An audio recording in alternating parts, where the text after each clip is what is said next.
So, good evening. Welcome everyone. With the clock touching 9 o'clock here, it's 11:30 in the morning in Mississauga, Canada, and we have a guest today, all the way from Canada. I'll tell you more about John Nazareth in a second. John is with us long distance. Welcome, John. Nice to have you with us. John is a Wonderful to be friend of with many, you. many years. Sorry. John is a friend of many, many years. We know each other through the net.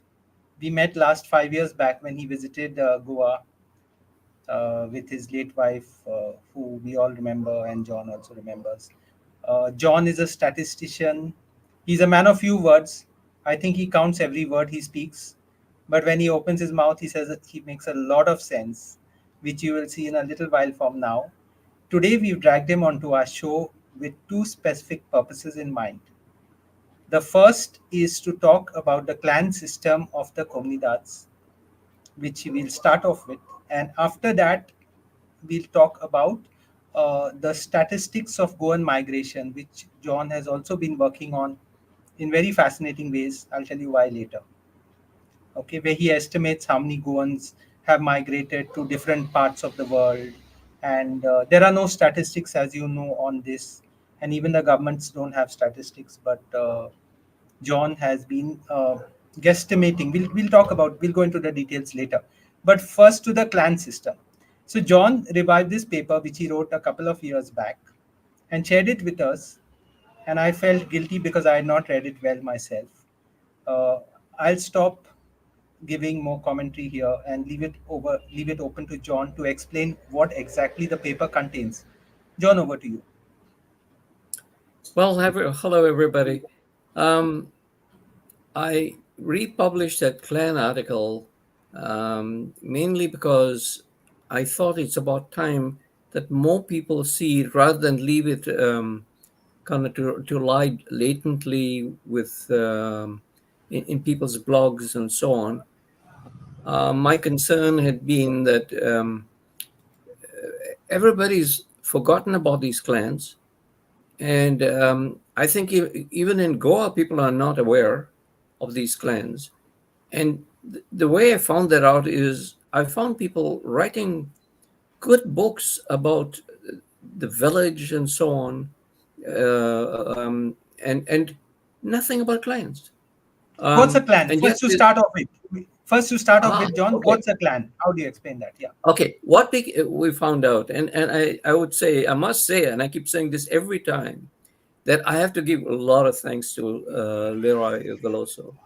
And what this is, the clans are the original settlers in a village. Every village in Goa has the original settlers there. And they are logged as, they don't call them, well, they call them Vangors, which essentially, I guess, means clan. And say, for example, in Moira, there were 5 families that settled in Moira, or were settled in Moira, whichever the case may be. And say, for example, Aldona, it's 12. In Nationala, it's 12. So these are a number of families that maybe 1,500 years ago, they settled the village. I won't go into who invited them and so on. I mean, there are things that have been written about that, and I don't want to concentrate on that. But I'm going to take them as they are. These are the families that settled, and all their descendants. Then, if they can track their lineage, that becomes a clan, right? Exactly what it is. It's a clan, a Vangor. Um, Most people have not realized that you could do that. Most people thought, okay, let's do our family tree. And that's how I started into this whole business, doing my family tree. And and you can do that beautifully with the records and so on that have been available. And I've traced my family tree to 1750. Others have done it even earlier. And but aside to that, when Leroy first showed me this table, this matricula, something that logged all this information, and I'll talk about it a little later. Um, I was astounded. And I said, it never occurred to me that, in fact, beyond my own family, there were other people who were related to me. So, for example, there are printers who are related to me and sequeras, and not just because my mother, married somebody who was sequera, her sister married a sequera. No, there were other people who were my, came from the same ancestors as me, but for reasons we'll find out later, they took on different surnames. So that becomes different surnames within a clan. And um, so that's where my interest in the clan system came in. And when I found that, in fact, that there were clans, um, I had bought some books about this. There were books by oh gosh, it slips my mind now. Rui Um, Gomez Pereira and That's right. Rui Gomez Pereira. He had two volumes. One was called The Gaon Curry, which explains the village. But then he had another book on, he called it the village gods. Um, but if you look through it, he will tell you for each village in Salsett, Bartels, and Ilias, how many clans there were. You know, so he would specify them. He didn't call them clans; he called them vangors. Of course, I was clueless what a vangor was. Um, And it's only when I saw the table that Leroy showed me that I realized, and he may have said Wangor as well, that in fact these are clans. So you can go and tell how many clans there are in each village. But so how very few people realize how easy it is to create a clan table for each village in Goa. And I republished this article because I want people to go and do this before all these records disappear. Disappear how? Disappear because the paper may disintegrate. Now, a lot of, for example, John, just to interrupt, before we enter the deep end of the pool, yeah, for those, I suspect there may be a couple of persons who don't know anything of what we are talking about here.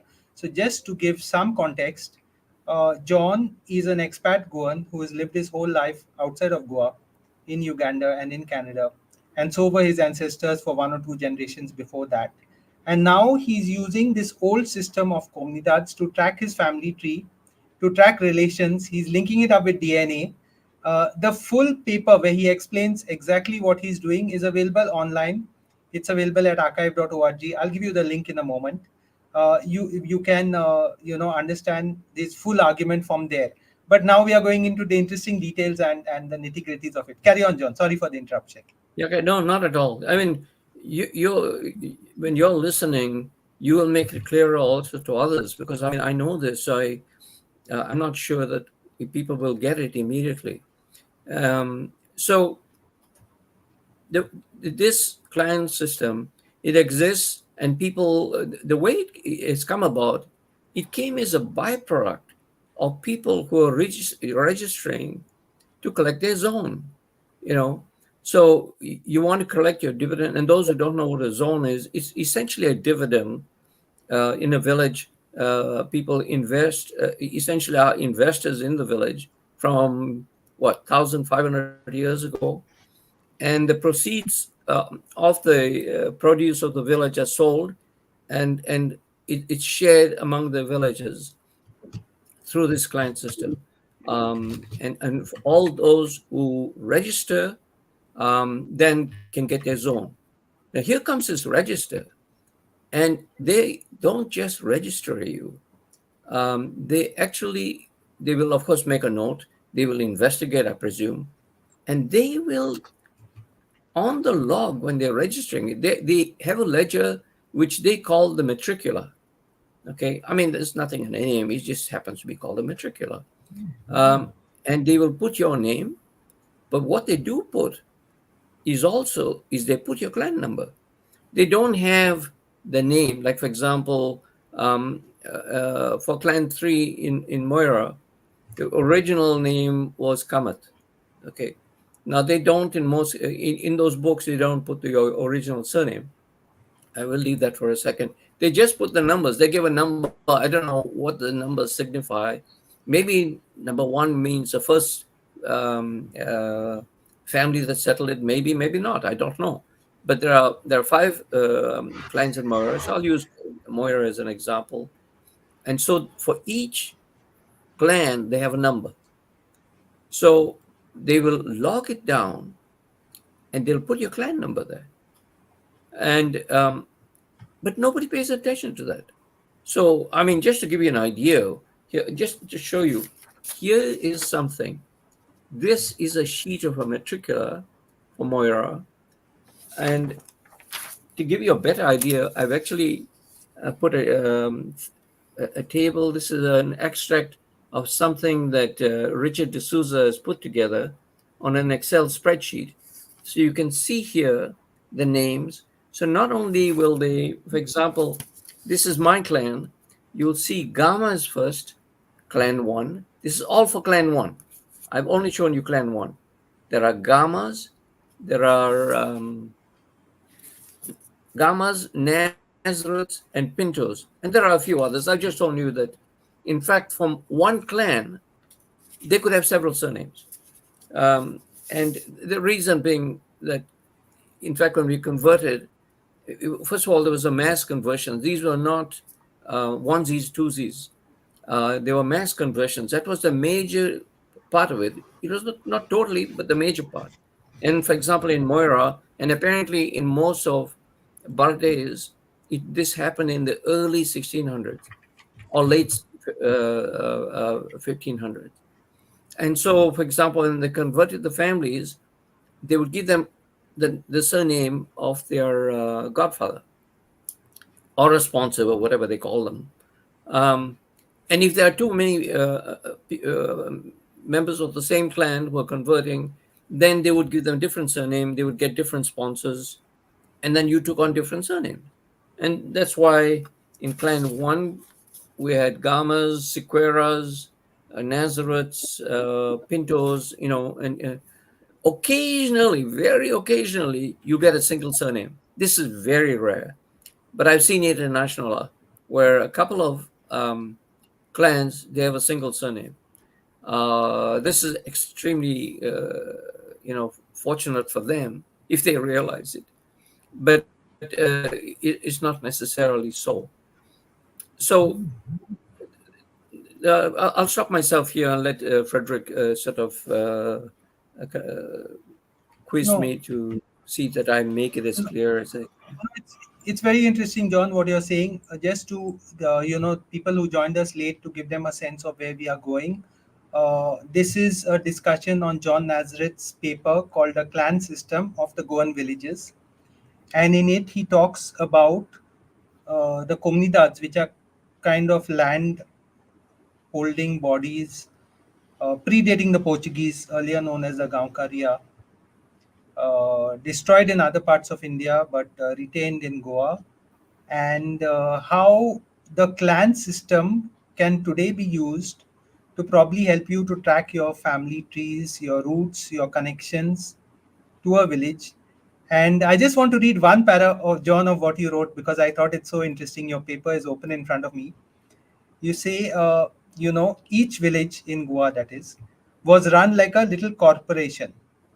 Some of the land was private land on which one built one's house, and the larger part was communally owned by the male descendants of the original settlers of the village through an organization called a Gaonkari.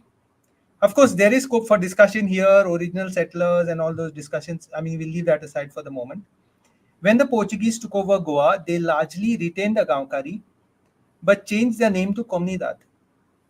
This communal land was leased out by bid, and the monies collected was shared out as a dividend called a zone or the zono in Konkani to the registered male descendants of the settlers.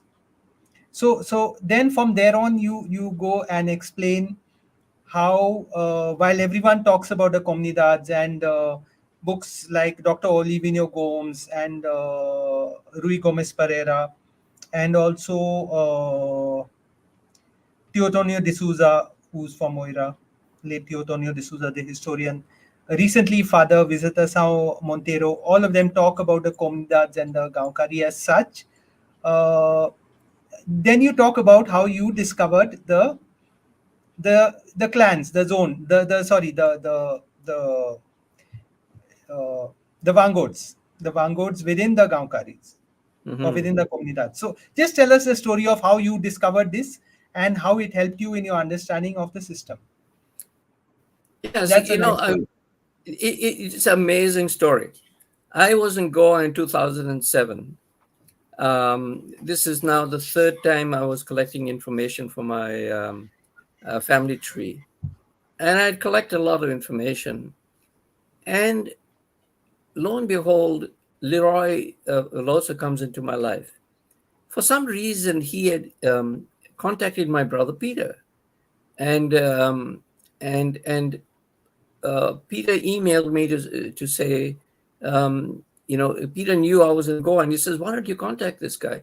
So I, of course, sought Leroy out, and we talked, and Leroy was just a young man, 28 years old, and I mean, to me, I was in my mid-30s.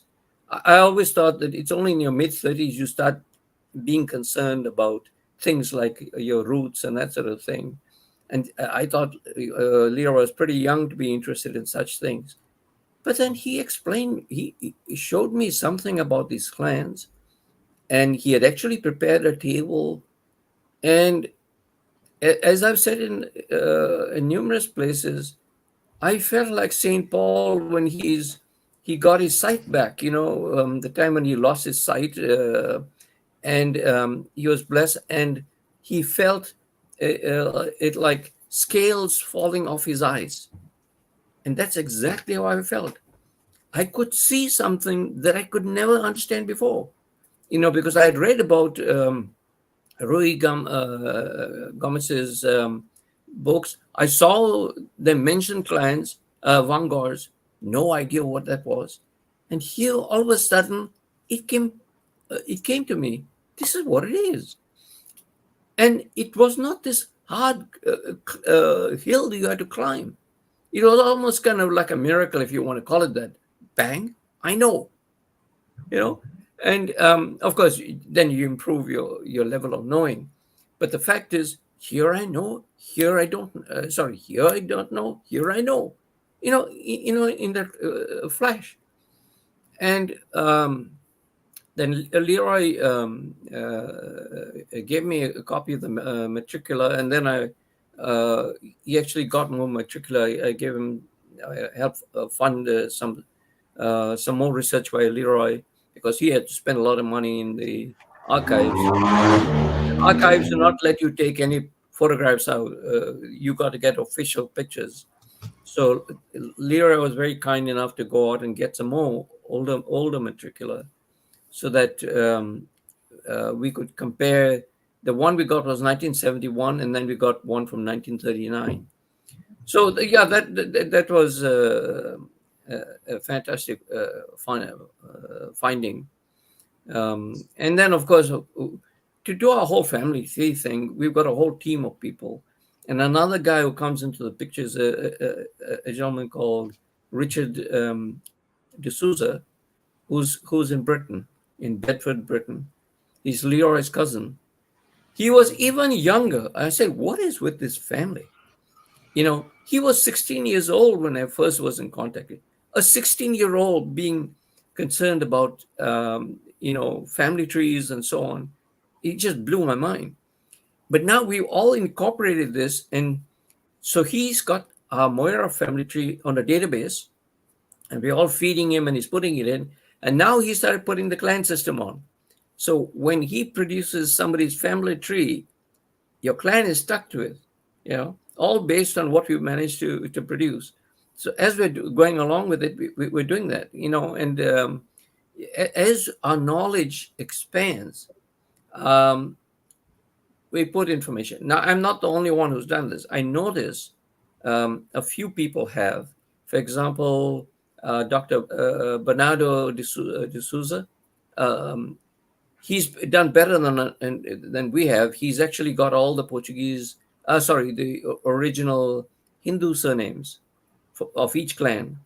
In the case of Moira, I think we found two or maybe three surnames. We haven't found all. And as luck would have it, my own I don't know, or at least the one from my father, my ancestral male line I don't know, but one of my lines I know because my father's grandmother was a Demello, and the Demellos came. I've forgotten now whether it was Kamat or what's her name, but I do know it. Uh, but that's the only part I know. The only two we know. If you're from Aldona, you're a lucky man or woman, um, and this is something we should all go out and do. Um, I've managed to persuade a few more people to go ahead and to do this.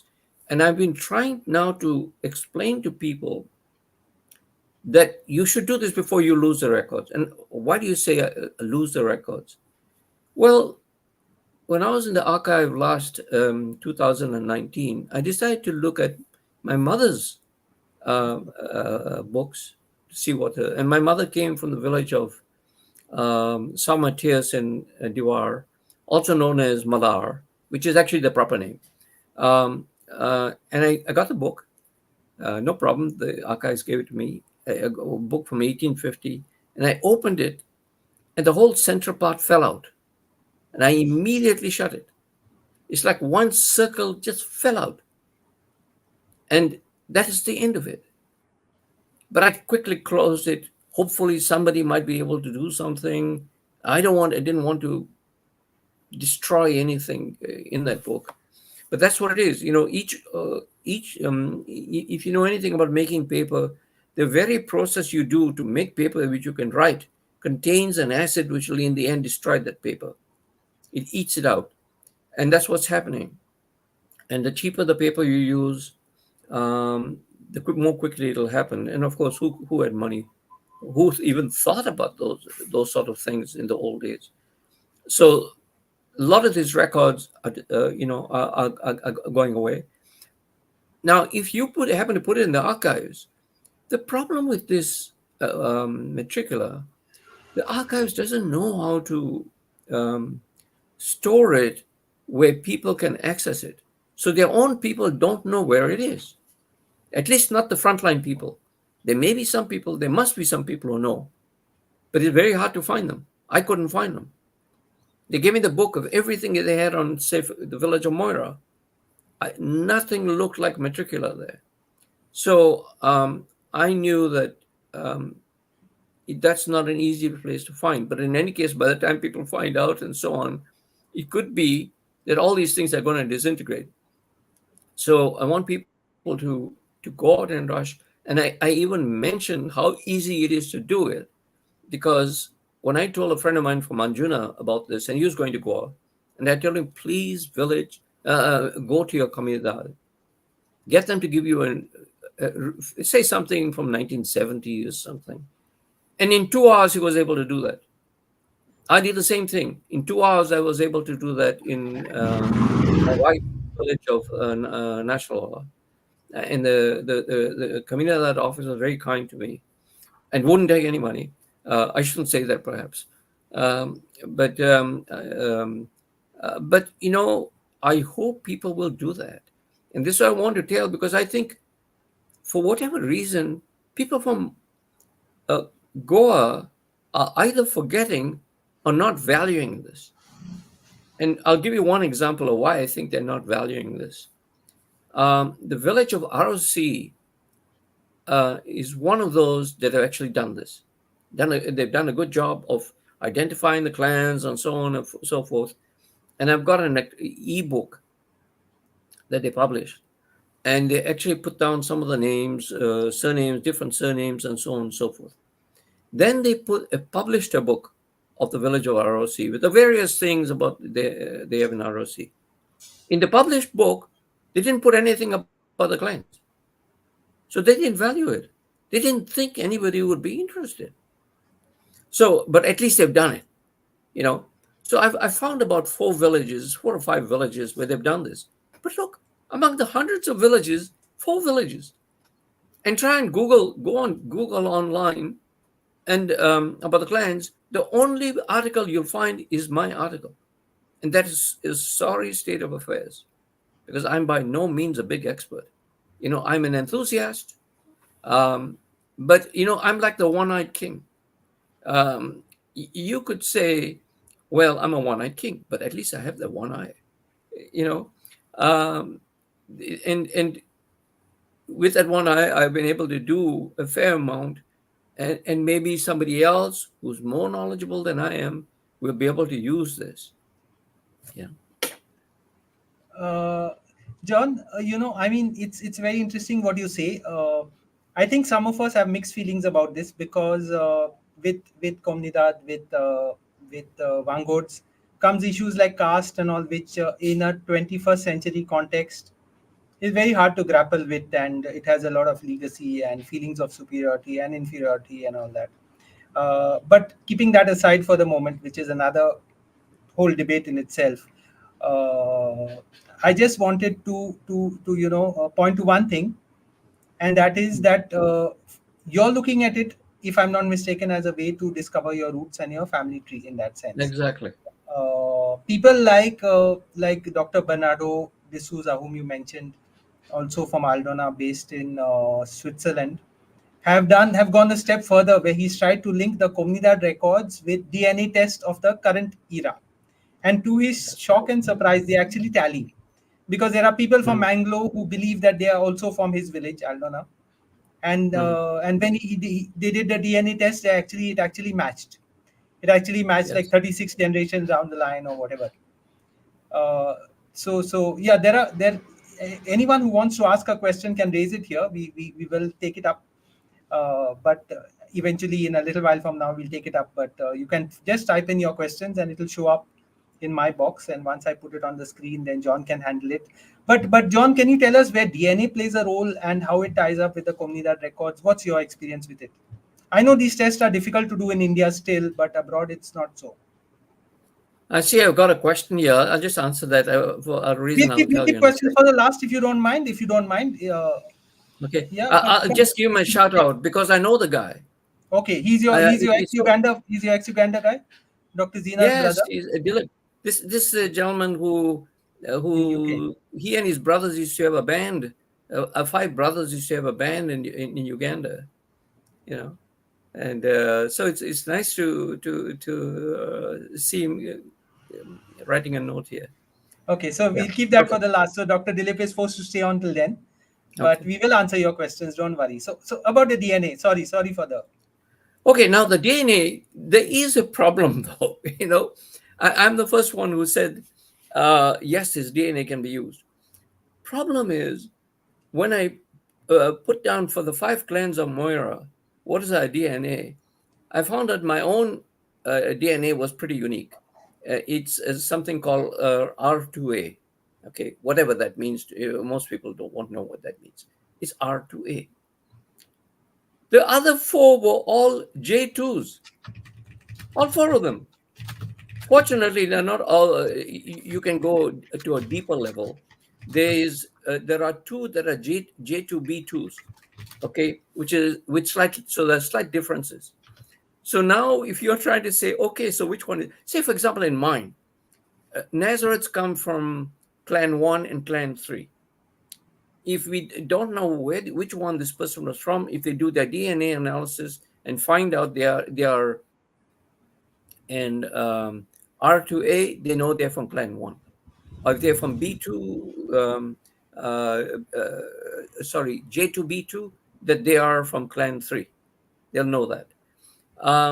But other than that, if you don't know you're from Moira, this is going to be a difficulty. Then you can need a higher level DNA analysis. I'm not as conversant with that. Dr. Bernardo is, but it needs people to go and do a deeper analysis and not just a simple or first level analysis. I can't identify just yet, but I believe it will be uh, it will be workable. For example, who's the gentleman who wrote the book on Manglo? Uh, his book that you published, On what? a book on Manglo, Manglorians coming from Goa. Alan Machado. Alan Machado. Um, I think he could use DNA to find out which clan he belonged to in Aldona. There was enough of a difference in Aldona, from one to another. Moira wasn't, so it's a bit of a hit and miss, but it definitely is a help. Eventually, of course, the DNA can be used for other things, which we'll talk about some other time. So it's amazing. It's amazing how all these men of science actually uh, play around in the world of history and find out very different things, very Yes, different and unusual aspects of our own history, which is fascinating because it's a very different way of looking at it. And John will keep spewing all these technical subjects, but it takes a long time to understand John, who he is, what he is. So he's been a statistician. He grew up in Uganda. He studied in the University of Makerere, which was McCarrick. called, yeah, which was called the Eton of Uganda, of East Mhm. Africa at one stage. And he worked in Canada. He's worked for Bombardier, which is a aircraft company, and call in terms of quality control, and done a whole lot of fascinating things. It's only when you read him, you know what he's into. So John, you want to handle Dr. Dilip's question here? Sorry. Yeah. First of all, Dilip, hi. It's good to hear hear of you. Um, he's asked whether I can identify my first ancestor who converted, and the answer is no. Um, and the reason for that is in we were able to trace two of the five clans, and the other ones, unfortunately, not. So I should say not yet.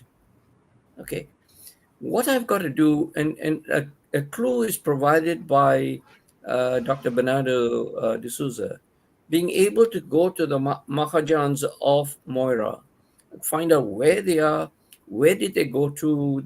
Apparently, many of them, they would go to one of the temples in the New Conquests, like Ponda or something. I've got to go there and find out, and may be able to. Now, I did find a book recently. Um, I had bought a book by is it Sankokar, called the Saraswats. Okay, That is Chandrakant Keni, published, yeah, by the Salgaonkars, I think. yeah, Chandrakant yeah. Keni. Oh, yeah, yeah, Justin Kenny. And, Yeah. and I bought this. When I come to Goa, books are hard to come by. I just buy them and I keep them, and I'll start reading them sometime later. So just a few, maybe 2 weeks ago, um, I pulled open that book after I don't know 6 years, and I started looking through it, and because I was trying to see, does he mention clans? Lo and behold, in the back of his book, in one of the appendices, he put in there for different villages the people who converted. Okay, it was not comprehensive, but he put some, and I was able to tell one of my friends who I meet every week what was the Hindu name of our first ancestor, not only of the Hindu surname, but the actual guy who converted. You know, the one guy who became Yeah.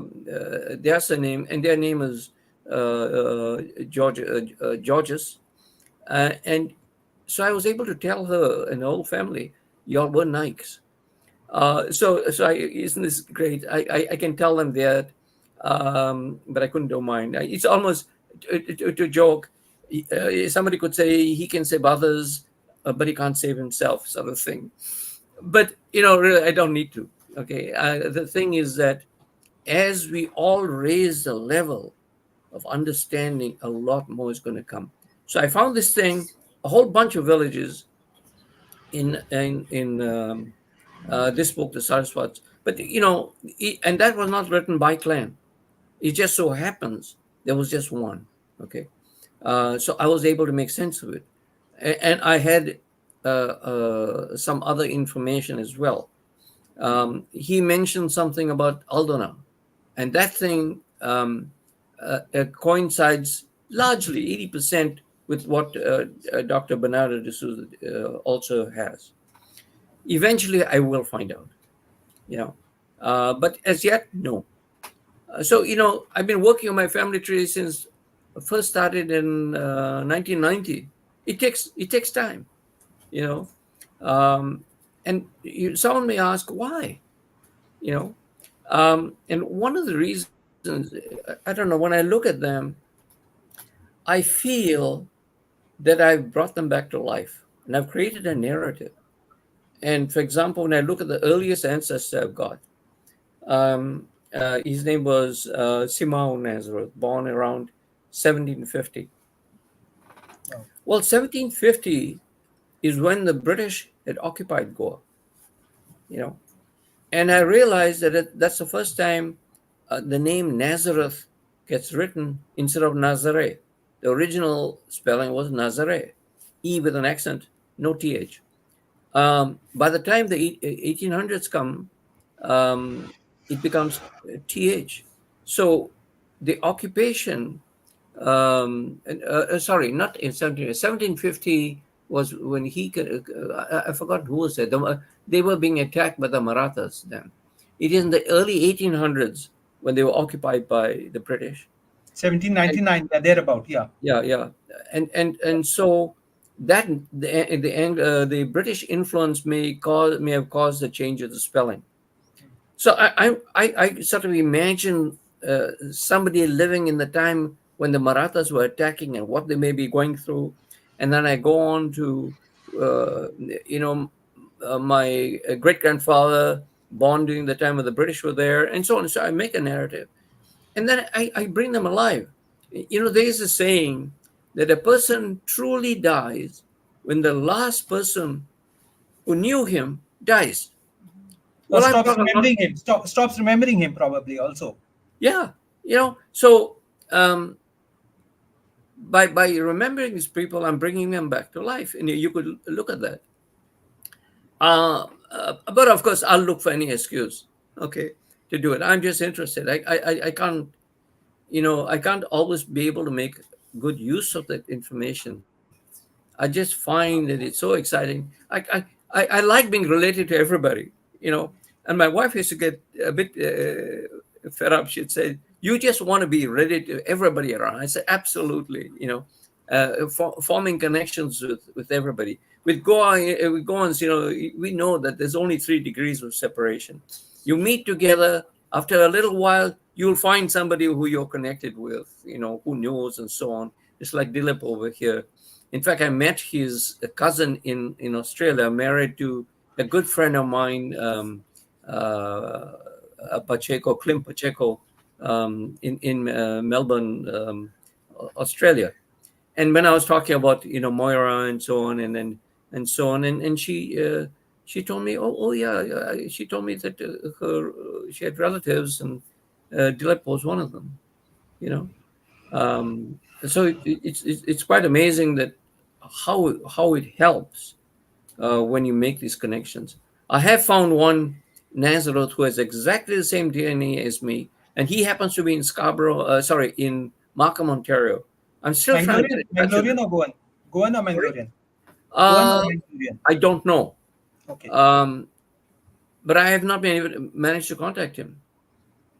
Probably he thinks when I phoned and left a message, he Yeah. probably thinks it's some kind of scam, So it'll take some time before. Uh, For a community which is so scattered across the world, I think at some age, as you said it, John, at some age our roots are very important to us, and we have all these puzzles to find out how we are what we are, how did we yeah. reach where we are, our names, our religion, our food, our culture, and Mhm. slowly the jigsaw falls in place. But it's not easy. Finding out your family tree can be tough.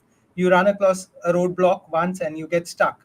There are a few Mhm. people in Goa like uh, Fausto That's not. Disa. who's based in the UK, actually, doing amazing Mhm. work on Goan genealogy. Uh, Absolutely amazing. Auspicio Rodriguez, who's Iris's brother also. Ah, And then there are tools like genie.com and all. But I want from you some hints of what's the best way to go about finding your family tree if someone is interested in that sense. How do you do it? Any tips, any hints? well, um, one you could start with your own village. The first starter, go to your own village and get a birth certificate. If you are a family member who you remember the birth date of, it's absolutely important to have a birth date. They're not going to start hunting around their books. Uh, at the very least, you need to have the year. But if you have them absolute birth date, just go and get a birth certificate, a baptismal certificate, I should say. And in Yeah. that certificate, they'll give you not only your parents' names, but they'll give the grandparents' names. So when I got my father's baptismal certificate, I came to know who my great grandfather was. I didn't know at that time. So that's the way to start off. And then villages keep um, varying degrees of records. For example, in Moira, they had records, have I should say, records going back to 1885. Before that, anything they had before that, they moved into the Panjim Historical Archives. In many villages, it is like that. But I have found one of my friends whose village has got records to the 1700s. You know, so maybe they kept copies before they gave them to the archives. But it's a hit and miss. You just got to try, but go to your village and find out. And and and uh, and maybe they were like, I don't know, somehow you got to persuade them to let you look at the books. Or the easiest is of course to ask for a baptismal certificate of somebody you know. But to actually to look at it, you're going to have to find work on them, because they're not keen on having a whole bunch of people descending on them. So I mean, the better place for that, who people who are geared for that, is the historical archives in Panjim. And Interesting. I think on the the office that has it is on the Altin, the hill, the hill office, so to speak. And you can ask for a book, and they are very good. They will not let you take pictures. So what you got to do is you got to learn to translate on the spot. Um, Now that may seem really cumbersome to do. And the first time I went, um, I mean, I didn't know Portuguese at all. And when I saw that I had to leave, I got a Portuguese, teacher's a Portuguese book. I learned the critical words, baptisms, father, mother, grandfather, aunt, whatever, all the critical words. I've got a book actually, a little cheat sheet that I would share with anybody. Very Um, nice. the We'll critical take you up on words, that offer. We'll take you up yeah, on that offer. the critical words you need to know to be able to read a baptismal certificate and say, after this word, that's the baptismal date. After so and so word, that's a birth date. And then you can read them. Even if you don't know Portuguese, you need to know a minimum amount. And I don't know Portuguese, but I learned enough to be able to translate. Um, and you got to be able to, sometimes you got to be able to read bad handwriting. I was lucky on one thing. God was with me. When I was going Sorry. in 2007 to do my major work, I happened Yeah. to meet a friend uh, um, who had some roots in Goa. And he told me, he says, John, um, be careful when you read. Those guys, they put short forms, you know, and you may not guess. Like, for example, he said, you may see FO. Well, that sounds like a swear word, but it means um, filio, which means son of. So it's Yeah. a short form. Or you may say NZA, it's a short form for Nazareth.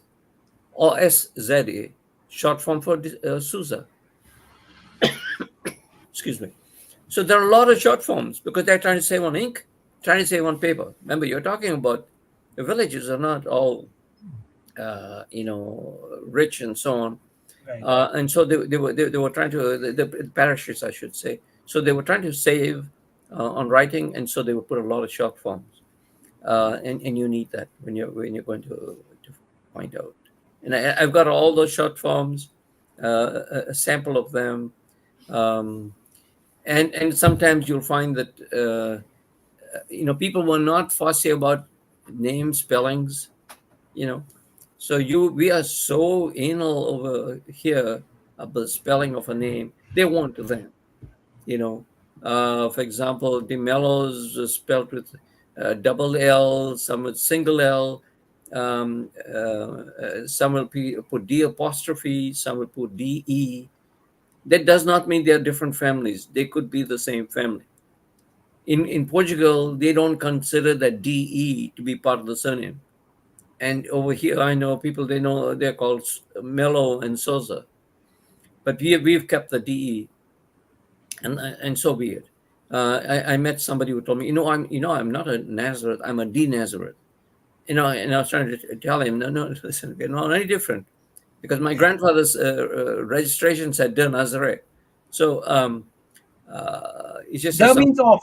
The means off. It's not That's part of right. the surname actually. It's That's not. it. Yeah. It's not. Yeah. It just means of, or son of, whatever. Yeah. Yeah. Can we say hello, Dad? Yeah, okay, come and say hello. This is my daughter here. Most Hi. welcome. Hi. Come Hi. Hi. into the Hi. picture. Hi. Hello. And my Pleased to meet grandson. you. Hi, Pleased to Frederick. meet you. Yeah. Hi. Hi. Hold on. My Nice to son meet is you on all. Nice. And this is my Sorry for grandson, Tristan. sorry for interrupting you all on a Sunday morning, but No, Yeah, don't not at worry. all. Dad is telling us a whole lot of stuff. So Yeah, Dad is telling you all about all of the people in the past, and I think it's important to remember that it's nice for all the children in the future to be able to have all these records and to be able to think of all their ancestors. I think it's such a special thing. Come so to true. if you So come true. this way. Yeah. Here is a picture of all John and all of our family. I I'll put see. it up close to the where's the camera, Dad? There This we is go. This your is family. Dad's. Yeah, no, this is John's whole family. with So Peter my and all brother, that? Okay. with John's whole family Yeah, I see. my children and their children and their children. grandchildren. Okay. Okay. Yeah, Okay, Wow. good. yeah. It's nice to meet you, Frederick. Thanks Really so nice. much. Same here. Same here. Good. Bye. Bye. Yeah.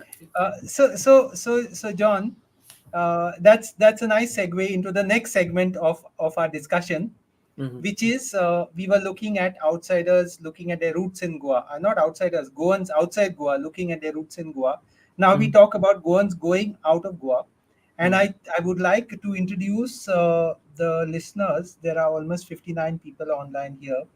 To just have a look at what John has put together in terms of Goan migration. So this is his effort to give us some figures. I think the screen is very small, but still to give us some figures of Goan migration out of Goa. Because as you know, there are no figures about how many Goans have migrated out of Goa. The government doesn't have them. The government of Goa doesn't have them. The government of India doesn't keep records on a statewide basis. And at the most, they could tell you how many people made their passports here, but even that's fragmented. And you have Goan passports, Portuguese passports. So there's no one set of statistics. And yet, scholars like Robert Newman would say that Goans have about the highest level of outmigration in the world per capita. So if you're talking about like per 100 or per 1,000 population, it's as high as Ireland, Malta, some South Pacific islands, and these small places, which have sent a large section of their population out of their home for various reasons. So now John has actually used his statistical skills and sought to create this table. Sorry, this table. Yeah, John, could you tell us a bit about about the table? Well, this is an interesting story. How this came about, thanks to a gentleman from Britain who wrote to a friend of mine who's also John Nerone, and they were looking. He was looking for some statistics of Goans, outside Goa, and my other friend John said to him, "Well, if anybody knows, it'll be John Nazareth." So he put him to me. I forget the name of the gentleman. He was putting together a new magazine, and he was trying to get something about where Goans are around the world. And I was about to tell him nobody knows. And I said to myself, this is a huge cop out. And I said, let me put down what I know. Um, and what I then decided to do is include there my level of confidence. I mean, that comes from my statistical background. How So, confident am so, I? so, so, sorry to interrupt. So, if you can't Yeah. see the table, what John is telling you is that he's taken country by country, city by city, region by region, and he's given you an estimate. These are all estimates, mind you. He makes it very clear these are estimates. He's given you an estimate of the number of Goans today, for example, in Bombay, Delhi, Mangalore, rest of India. That's in the first column. In the next column, that's the number today.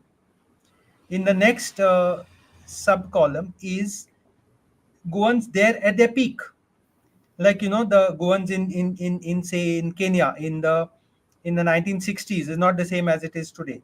So then he'll give you the number of Goans in their heyday, as he calls it, heyday, and he mentions which year the heyday was in. And then the next column, he tells you his level of confidence. So like he's absolutely sure of how many Goans there are in Goa. So he takes a 10 out of 10. But when it comes to the number of Goans in Mangalore, he gives himself a 6 out of 10. And then he gives a date of his estimate. John, go ahead, carry on. Sorry. Okay, now I see this is one of the older ones. And so for Mangalore, I put 6 out of 10. I now, I've got a number that is a 9, and maybe even a 10. Um, so I've kept updating it because I've managed to find Mangalore, having a population there, and you can find online. I've managed to find a population of the Catholics, and I made the assumption all the Catholics actually were of Goan origin. So it doesn't estimate Hindu Goans in that sense. It doesn't estimate Hindu Goans. It if I could do it, I would. In Yeah. this case, it does not include. These are mainly Christians. Yeah, because Now, places like Mangalore, and all that, you of course outside of India till very recently, migration meant Catholic migration. But in places like yes, Mangalore, there's a huge Hindu component. Or in place like Bombay. absolutely, absolutely. I've actually met some Mangalorean Hindus here in Canada, and Yeah, now I've discovered is a huge Goan Hindu population in Canada and the U.S., and they have conventions. yeah. So there's more to come. But And at then one time, to complicate things, there is this huge population of, they call themselves Kokanese, because they are yes, from the Konkan, absolutely, but they are in South yes, Africa. They are huge, like 2 or 3 lakhs, but they are Muslims, and they are mostly from Maharashtra, from the Konkan, and they've yes, been there for maybe 2 or 3 generations or something like that. yes. And And I suspect when they say concurrence, they not suspect. They are actually sort of Konkani is just a corruption of Konkani. Um, yeah, there is a famous yeah. journalist. I'm sure I'm going to forget his name. He reports for, is it CNN or something? Yeah, yeah. Who I know who you're talking about, this former minister's son, in the US. Yeah. Anyway, he said he was a Cockney Yeah. Christian, It's and so complicated. yes, It's complicated because Konkani is a language, and the Konkan is a region which spreads over the states, and it's complicated. Anyway, what I'm finding is a lot of the Konkani that is all along is not because they all spoke Konkani, but because a lot of people fled Goa during the Portuguese time, and they caused a lot of the fleeing, and so the language moved with them. and it may well be. I mean, I'm Yeah. not just sure enough yet. I'm reading a lot more. It may well be that most of those people, the Konkani speaking people, were originally from Goa. Yeah. But I'm not going to state categorically. I So know that let, let it's me interrupt largely a. again. Sorry. Let Mhm. me interrupt again. Just to summarize your very interesting findings in Mhm. this table, you are saying that there are about 1.4 million Goans scattered across India, the bulk of whom are in Goa, but Yeah. there are 400,000 in Bombay, and Yes. there are about 10,000 in Delhi, and 20,000 in Mangalore, but that was an old number. I think there are many more, no, as you No. counted. Yeah. There's Yeah, there. yeah, You won't believe. I said 20,000. yeah, There are now. I'm finding 300 or so thousand. There as yeah, much as yeah, Goa itself. yeah, You know. correct. So, so, Uh, so then, yeah, because they have that many Konkani speakers also there, both Hindu yes. and Catholic together. Yeah. And Then you're go coming ahead. to the UK. You're coming to the UK. I just want to give a summary so that people get a feel of Right. your estimates. So you say 50,000 in the UK, out Mhm. of whom in and when you put this together, these are quite old figures. So I guess you Yeah, updated it's them. old. It's Yeah, now it's well over 80,000. yeah. So you say 50,000 in the UK, then 32,000 were in London, Hmm. 8,000 were in Swindon, much more I think, and rest of the UK you say 10,000. Yeah. Gulf you put it at 43,000, mostly in that time. I think these figures go back to about 15 years or so. So Yes, I'm it's not old. doing justice to your work. I'm not doing justice to your Yes, work. But anyway, I have published more since. Yeah. yeah, yeah. So Gulf out of 43,000, 13 were in Kuwait, 10 were in UAE, Hmm. 8 were in Qatar, Oman 5, and Bahrain 7. Then Canada, you put it at 34,700. In the Greater Toronto Area, 28,000, Hamilton 800, and smaller Yeah, figures, it's a lot Montreal bigger now. 2,000. Yeah, A yeah. lot of Sorry, Gulf it's about Goans how much? now. A lot more Gulf Goans have come to Yeah, as I say, GTA, which stands for Greater Toronto Area. yeah, Um, it's anywhere between 30 to 40,000 now. yeah. And Um, to quickly go through it, Pakistan, you say 6,500, Australia 5,800. Yeah, since then I found a Yeah, lot better data. correct. Pakistan, it is 14,000. It's Yeah, and my confidence now. Oh, I put Karachi there, 25. yeah, Oh, that's a heyday. But today I yeah. know that they have about 14,000. Okay. I've got two sources: the church and a gentleman who's immigrated from Karachi here, who actually knows. So and they jive with each other. So I know it's Minion 14,000. Rodriguez. That's Minion Men and Rodriguez. yes, yeah. So it's 14,000. That much I know.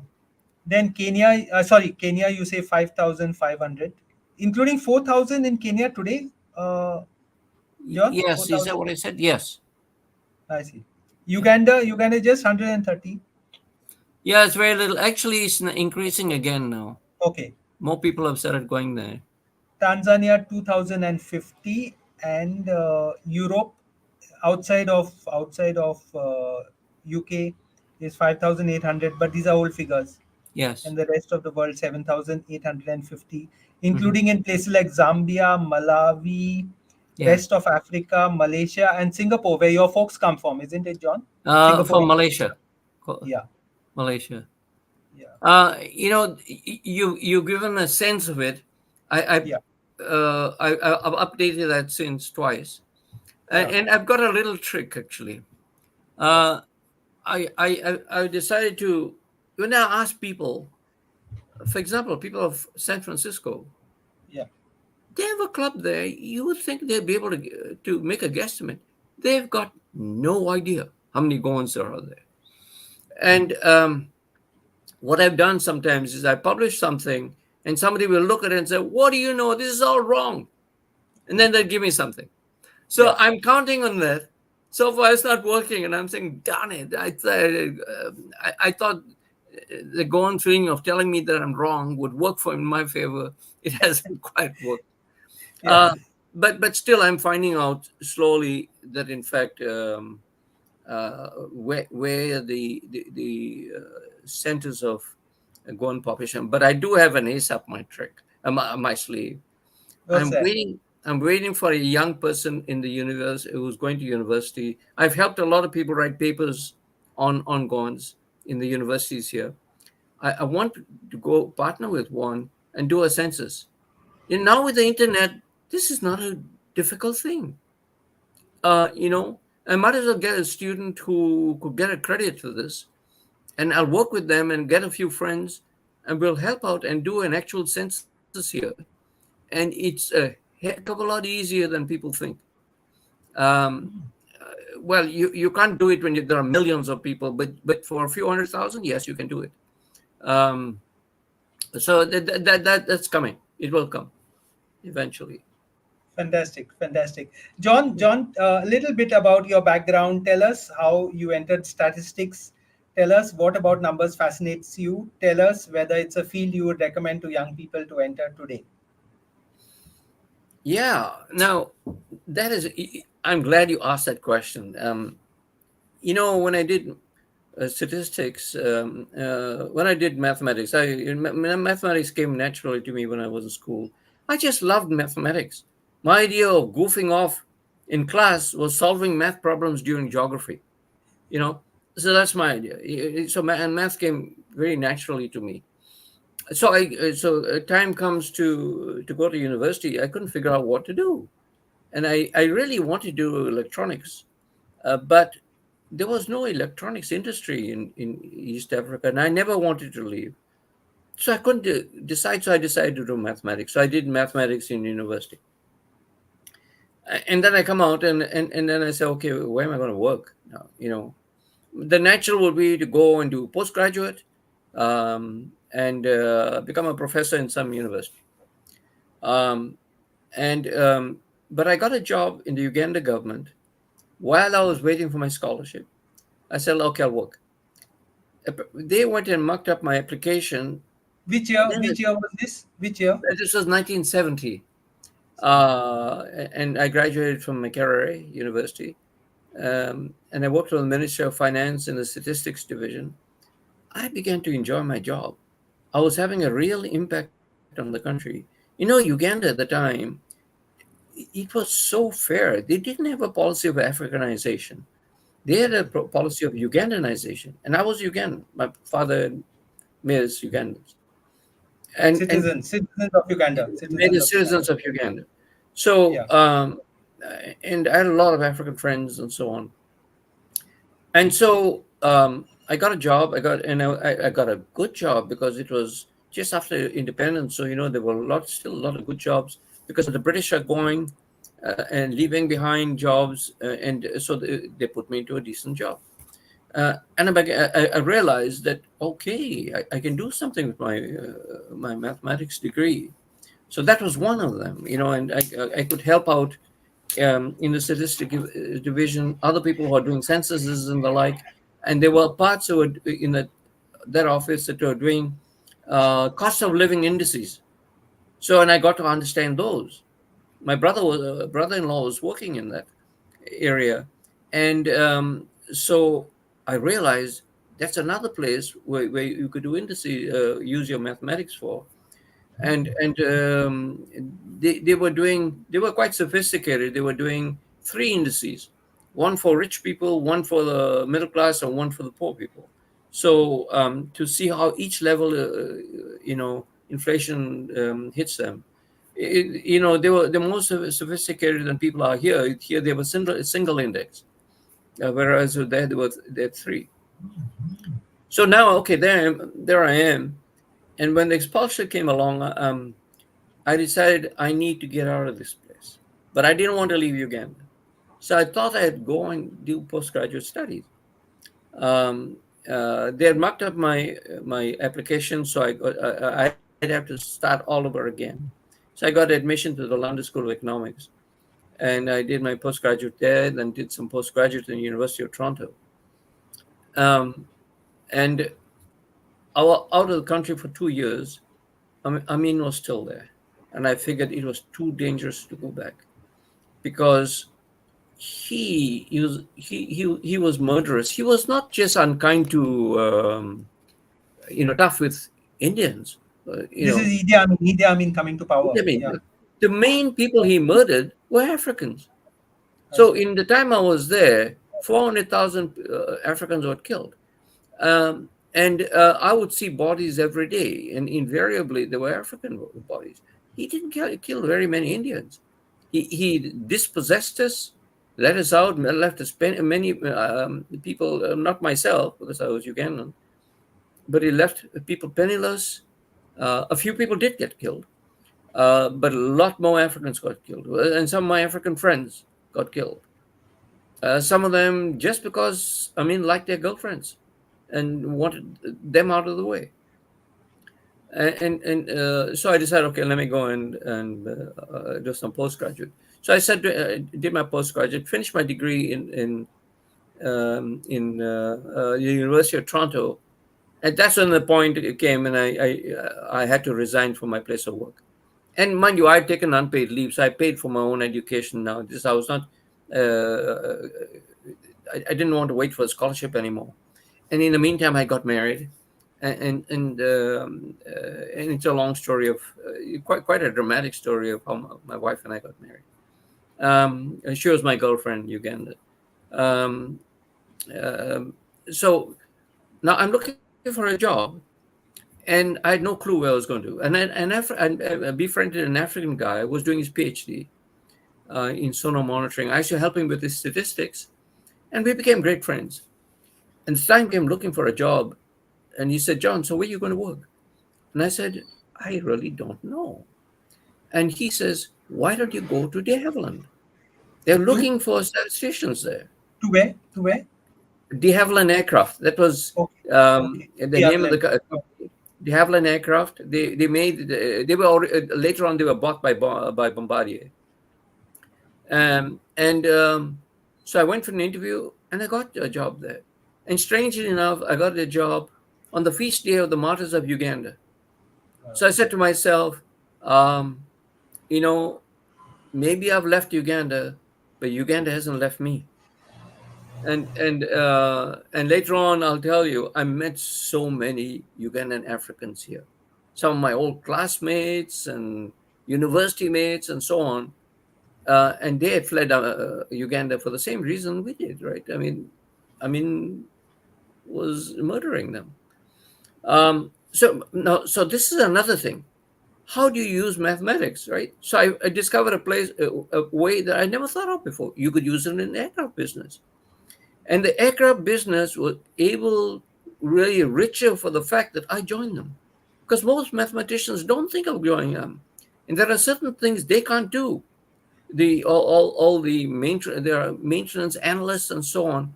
And as a mathematician, I was able to do certain things that I could do something known as reliability-centered maintenance. Okay, and which is reliability-centered maintenance, which is to do with figuring out when to do maintenance on an aircraft. Because it's not a case of you just fly that aircraft till something breaks. No, you do a lot of preventative maintenance. When do you do it? That's why you use your mathematics. So I got involved with that, and I figured out that this reliability-centered maintenance, they did a lot of work on it, but they did 90% of the work. They couldn't go further because they were not mathematicians. So I come along, and I was able to take it that last 10%. So I was able to do a lot of the probability distributions of the different components and so on and so forth. And I helped them to really improve on ways to optimize when to do maintenance. We actually created standards. I was able to create standards for the world. So I say that Uganda gave technical assistance to the rest of the world. And luckily I didn't get my professorship because, there are loads of professors, but there are very few mathematicians in the aircraft business. So I was able to have a huge impact on the aircraft industry. I feel I was really blessed to be able to have that impact and to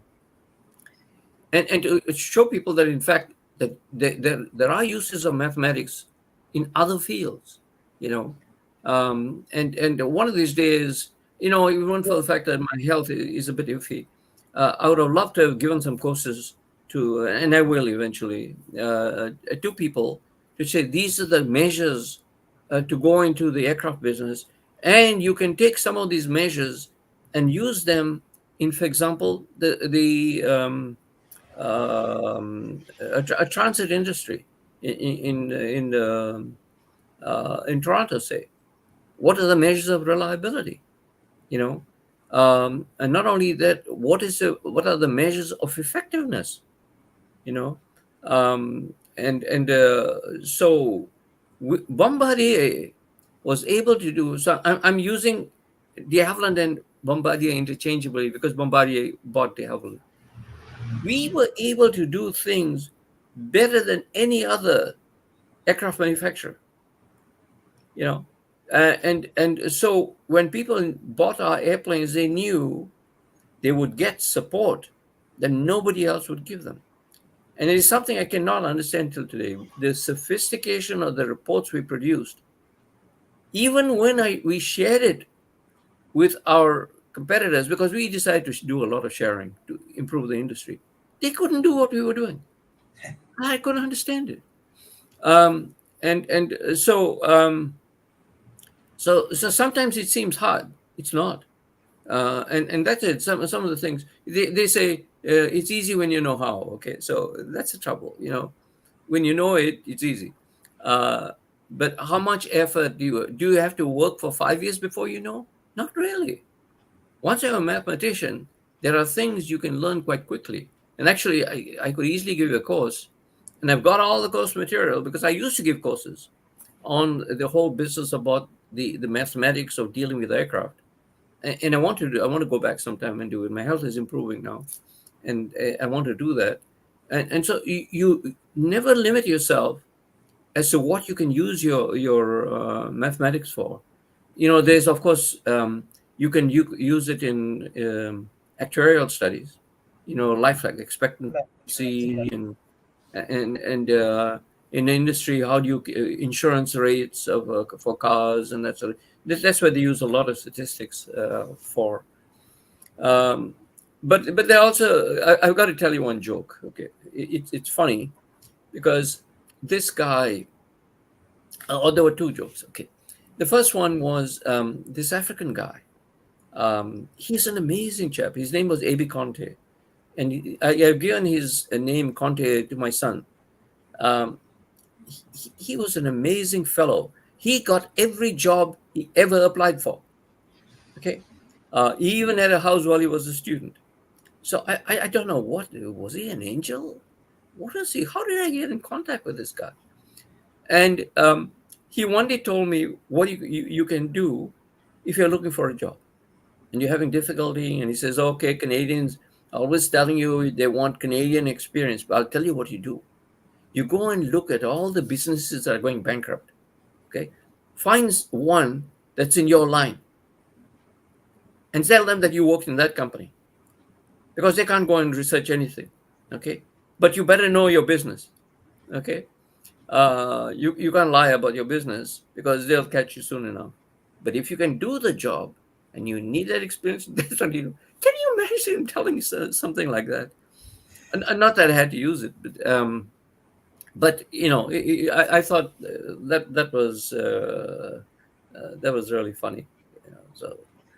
Fascinating. John, apart from all your technical background, what I really appreciate about you is your close interconnection with Goa, interaction with Goa.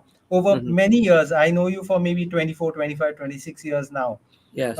You were the head of GOA Toronto and all these kind of things. And on the net, you've been always actively involved on GoaNet, Goa Research Net, a whole lot of spaces which I also was part of spamming and all that. But having said that, I would like to end with one question, and that is about someone who I've been following from my 20s. That's your brother, Peter Nazareth. So Peter is this writer, professor of English literature, who was at Iowa, heading the International Writers Program there. So Iowa is this small state in US which has a very global vision on international writing and all that. And the reason why I'm personally so grateful to John is that around 1983, he put together this anthology of Goan writing. I mean, Peter, you mean? Yeah, he showed us he showed us that there was so much happening in the world of Goan writing, whether it was in English, Konkani, Marathi, Portuguese, Hindi, he got it all translated and put together this fascinating anthology, Mhm. which, like, shaped my vision of understanding Goan writing since then. So tell us a little about John. He's sorry, tell us about Peter. So Peter retired recently at the age of 80 Yes. from Iowa, because in the US Yes. you're lucky and smart people don't have to retire at 62. Yeah. So he was 80 when he retired from being a professor, and Yeah. I hope to get him on the scene one day, but health and other issues have to be kept in mind. Yeah. But tell us about Peter. I'm glad you've asked me. He's been my real mentor Elder in elder brother, elder brother. Yes, he's my elder brother. He's 7 years older than I am, Wow. but he and I in many ways have a lot of similarities. And he used to be a good mathematician, but he chose English to go on, and I chose a mathematical path. I sometimes have said to people, we are two souls, joined souls that didn't know which way to go. So one went one way and one went the other. Peter is a well-known Ugandan writer. He's known as Uganda's best writer by Africans. So they consider him an African writer. And for a while, he was the president of the African Literature Association of America. Um, when I So went to Wole Soyinka, and all these Nigerian greats were his classmates, and Absolutely. they are the guys who Yes, write personal emails to him and things like that. I know that. yes, many of them. What's his name? Ngugi Wathiongo. He was, Ngugi Thiongo, yes, Wathiongo. Wathiongo. I know it's very hard to pronounce his name, but it's a funny thing. I can I find it easier to say African names than Indian names because my tongue rolls on them. And he is still a very good friend of Peter's. They studied together, and they influence each other. And I once told people that that Ngugi's memoirs reads like a Goan memoir, you know, because he of course in university he was colleagues of a lot of Goans, and he loved McCarry because it was integrated, which Kenya wasn't at the time. So Peter is known as an African writer, and his writings are taught in McCarry. When I visited there in '93 and I took some of my books, the head of the department told me, no, you're not going to just give it to us. I want you to make a formal presentation.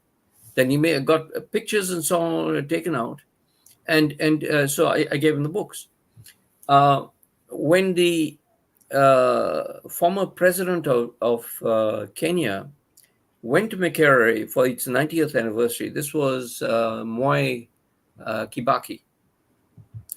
When he went there to talk about the 90th anniversary of Makerere, he mentioned just 5 authors who was great authors that Makerere has, and Peter was his number 1 author that he mentioned.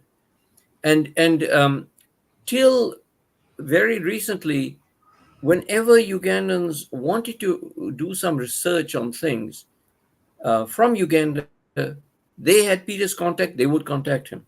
Sometimes for very bizarre things. Like, for example, once they wanted to know how many Goans married Africans. They contacted Peter. Peter had no clue. He said he didn't. But he asked me.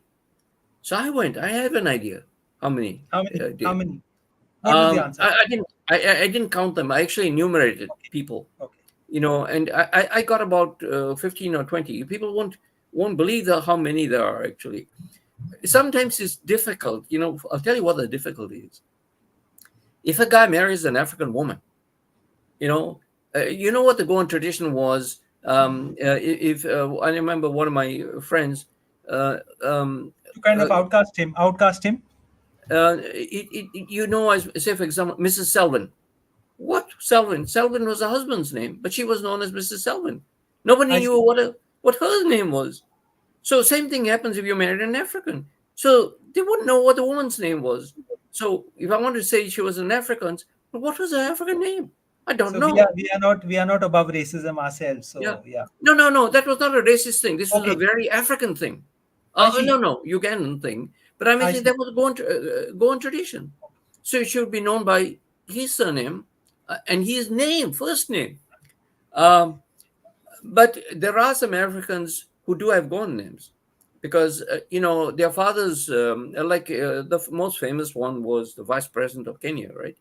Um, Murumbi, um, Joseph Murumbi, Murumbi. Murumbi, right? He used to go around as Zuzat. Zuzat, yeah. And I know his Zuzat family very well. Some of my good friends, and they used to go and stay with him and so on. So he's just one of them. But there was some doctor there, Alex Coutinho. I mean, he's three-quarters gone, but part African. So there are a whole bunch of them. So Peter came to me, and I was able to do some of that stuff. But and then Peter is such an eclectic guy, and then he starts giving a talk on Elvis. Can you imagine? He Everybody wrote a thinks, book. oh, He wrote a book on Elvis and literature. Elvis Presley and yes, literature. it's an amazing thing that cultural. Elvis is now a cultural icon, and he got an award, a special award by the Graceland Foundation for all that he did for them and for Elvis by showing what an impact Elvis had on the world. And in the latest movie on Elvis, I found there was a line in there which I said to me, "Oh, this is Peter's influence." They talk about Elvis as the trickster, Yeah. which was correct, but this was Yeah. Peter's observation about Elvis the trickster, meaning how he used his influence to get other things happen, instead of just music. And his way of bringing African, well, I should say, Black American music into the forefront was one of them. Of Um, English literature, yes. in that sense, more or And less. Peter is an amazing guy. I mean, he goes and he's asked to give a talk on his writing on Elvis in in Israel. And when he was there, uh, among the people who came to see him was a guy who was a former Mossad officer, and he was talking to the guy. And the guy said that he used to, he used to kill people with Mossad. He got so fed up of killing people that he kicked it and became an Elvis imitator. And you think, oh no, bloody hell, what is this? Turns out he was so good, Palestinians would smuggle themselves across the border from Lebanon to listen to him when he came close by. You see. So Elvis was a great equalizer because I think Elvis' grandmother was a Jew or something, and Peter was able to explain. And that's the thing that Robert Newman once said about Goans. He says, Goans are absolutely multicultural, but they've been multicultural for 1,000 years. This is not just a Portuguese thing. He said they've been for 1,000 years. And he wrote this beautiful paper, and which I won't go into. But Peter would exemplify that. He is the man who would travel. He went to Singapore. He helped elevate their top poet and give him great recognition in Singapore. Can you imagine this? Because they respected Peter, and because we have our connections to Malaysia, right? My mother was born and raised there. My grandfather was a huge musician, and we got a huge family there. I got 68 first cousins there. Can you imagine? My grandfather, a lot of children. They didn't have television those days. They are not Nazareths. They are not the No, Nazareths. they're No? Gomez's. Gomez's. My mother's side of the family. Alberto Gomes, Professor Alberto Gomes in that clan? Yes. Okay, And he worked with Robert Newman. right. In But- La Trobe University. Yes, yeah. In Yeah. fact, It's a small world. It's a small world. yeah, because of Robert Newman, I found